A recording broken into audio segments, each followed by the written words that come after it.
దీని ద్వారా అబ్రహాముకు ఒక విషయం అర్థమైంది. ఈ విజయం అబ్రహాము సొంత బలం వల్ల రాలేదు.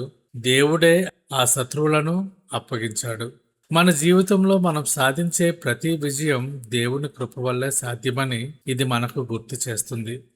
మెల్కిసెదెకు ఇచ్చిన ఆశీర్వాదానికి మరియు ఆత్మీయ ఆహారానికి బదులుగా అబ్రహాము తనకు కలిగిన వాటన్నిటిలో 10వ వంతు ఇచ్చాడు.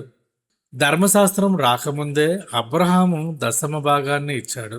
ఇది భయం వల్ల ఇచ్చింది కాదు, కృతజ్ఞతతో ఇచ్చింది. మెల్కీసెదెకు దేవుని ప్రతినిధి అని అబ్రహాము గుర్తించాడు. తన సంపద అంతా దేవునిదే అని ఒప్పుకోవడానికి ఈ దశమ భాగం ఒక గుర్తు. అబ్రహాము జీవితంలో సొదొమరాజు రాకముందే మెల్కీసెదెకు వచ్చి ఆయనను బలపరిచాడు.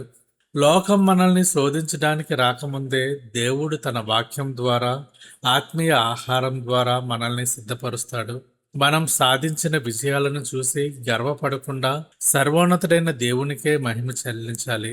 అబ్రహాము వలె మనకు కలిగిన దానిలో దేవునికి ప్రథమ స్థానం ఇవ్వాలి. ప్రియమైన సహోదరి సహోదరులారా, ఈరోజు మన జీవితాల్లో కూడా మనం అనేక విజయాలు సాధిస్తూ ఉండవచ్చు. మన ఉద్యోగంలో ప్రమోషన్స్ రావచ్చు, వ్యాపారంలో లాభాలు కలగవచ్చు, లేదా దీర్ఘకాలంగా వేధిస్తున్న ఒక కుటుంబ సమస్య పరిష్కారం కావచ్చు. అటువంటప్పుడు మనం అబ్రహాము వలె ప్రవర్తించాలి. మీ కుటుంబంలో ఒక సమస్య తీరినప్పుడు ఆ విజయాన్ని మీ సామర్థ్యంగా భావించకుండా వెంటనే మోకరించి దేవునికి హృదయపూర్వకమైన కృతజ్ఞతాస్థుతులు చెల్లించండి. మనం చేసే ప్రతి పని, మాట్లాడే ప్రతి మాట దేవుని నామానికి మహిమ తెచ్చేలా ఉండాలి.